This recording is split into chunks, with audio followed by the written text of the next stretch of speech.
Hello, beer tubers, and welcome to another beer review with me, Peter, the master of Hoppet's first outside beer review in what seems to be ages. Did we do any last year? I think we did a little bit. Mostly it's been vlogs, but the weather is very nice today. It's Sunday. It's like 20 some degrees. One of the first, maybe the first real summery weekend in Denmark, and we have this little area right outside our bathroom, pretty much, where, as you see, there's some plants, there's some foliage. My girlfriend wanted to try and grow a few things out here. Used to be some kind of trash cans and stuff here, but now that they're moved, there's room for like a little table and whatnot, so you can sit outside in the sun. And then right behind the camera is usually where I have my grill situated for smoking and barbecuing and grilling. But we're checking out some more lager from Live Oak. These are the last two cans I have left, and yeah, they'll be fun to try. So we're trying a can of their dark, which is their Czech style dark lager, and then a can of their Big Bark, which is their Vienna lager or amber lager. So I'm thinking we're going to start with Big Bark, just because Big Bark is a little lighter in color, and then we can move up to the other one because I think the other one has some roasted malt maybe. So it says that this one boasts earthy undertones and complex malt characters with subtle hop nuance, and it's a year-round release from these guys. 4.9%. Let's check it out. So pours exactly the kind of color you'd expect from an amber lager. It's crystal clear. It's got a decent carbonation, nothing crazy, but yeah, it's amber in color. Kind of looks like a classic, as you'd say in Denmark.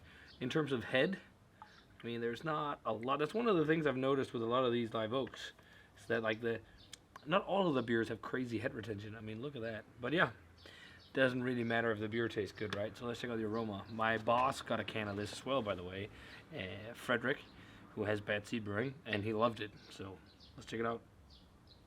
Ooh, that smells really good. Really complex malt character. It almost smells like øllebrød, which is a Danish rye bread kind of porridge. A lot of toasty malt. It's really toasty. They're probably using loads of Munich and like Cara Munich or something like that in here because it's so bready, or maybe Melanoiden. It has a little bit also of the smell of mash. Like when you're mashing with these grains, that hefty bready thing with some sweetness. I'm getting a bit of that.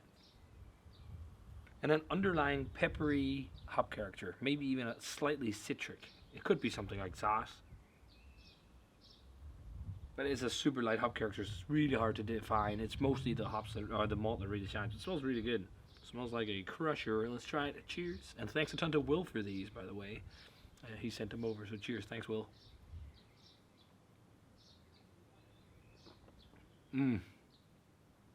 Oh, man.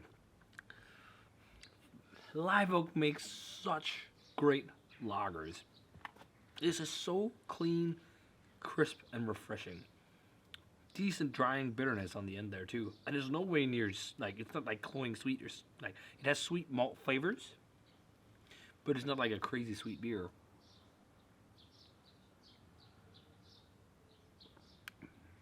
Getting toffee, toasty bread, like a hazelnut loaf. You really like nice amounts of darker bread. The whole wurty thing and øllebrød is not really there. It's more on the aroma. But it's funny, it's pretty much what you'd associate with a Danish classic. Just this is 10 times more robust.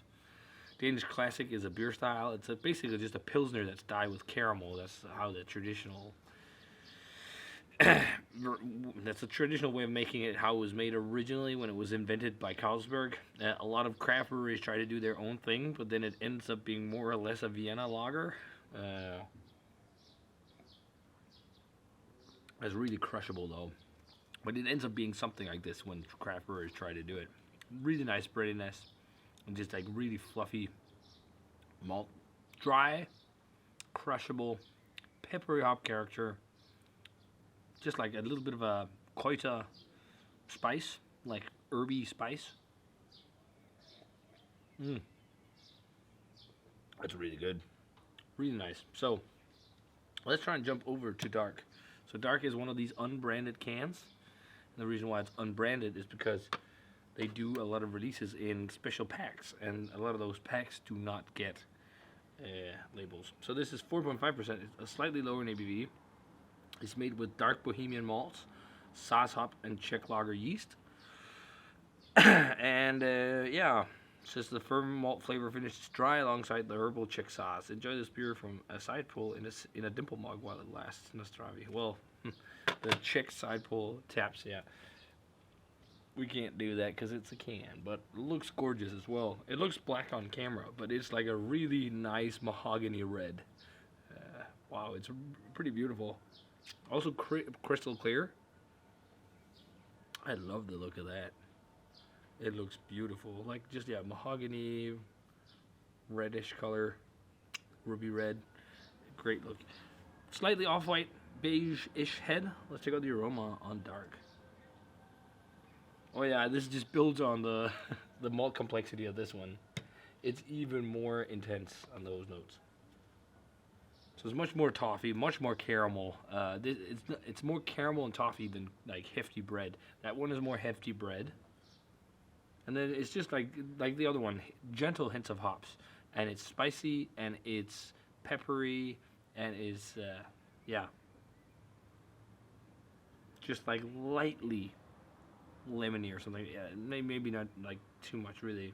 It's really the spicy hop character of Saaz that shines on this one. I'm almost getting a bit of a marmalade thing. That must be the malt. And maybe a touch of butterscotch or something like that. Not sure if it's just malt or it's diacetyl though. This smells really good too. Let's try it. Cheers, guys.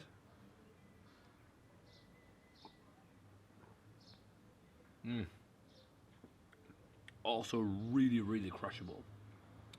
It's very similar in some ways to Munich Dunkel, just lighter in body and more peppery and spicy. And I don't know if usually Munich Dunkels are not my preferred lager style. I want it hoppy, I want it bright. I like pilsners, or in this case, this Vienna lager is really good. But this is also really enjoyable. It's more of a heftier bread. It's almost like toasty towards burnt bread. It's also like a hazelnutty kind of roast or something like that because it's quite robust.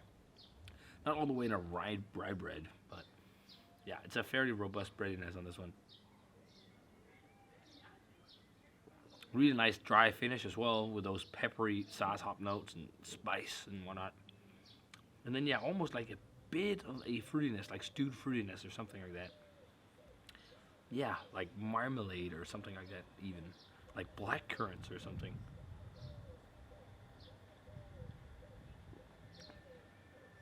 And burnt kind of bready notes, almost a touch of something that could be reminiscent of a burnt coffee thing.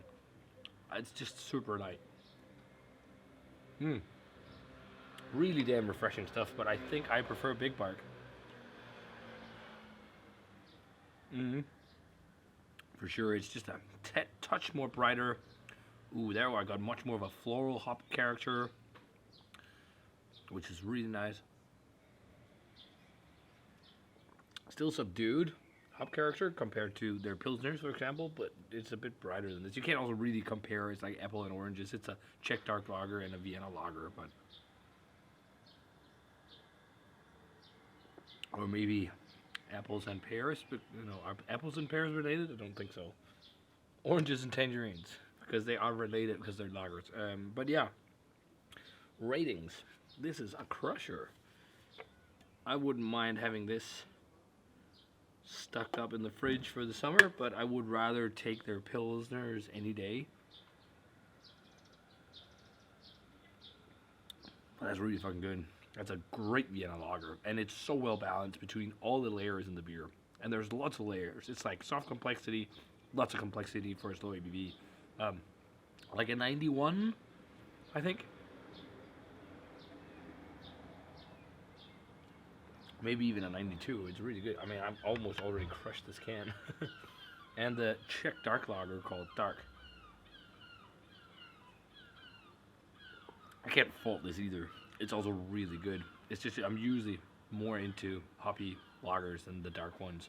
Unless it's like a bit sweeter and fuller, like maybe a Doppelbock or something. But it's really good.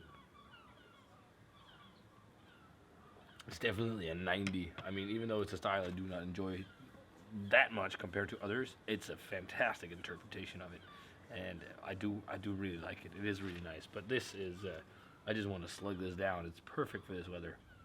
So yeah, 91 or 2 for Big Bark and a straight 90 for Dark. Really good beers. Thanks a ton, Will.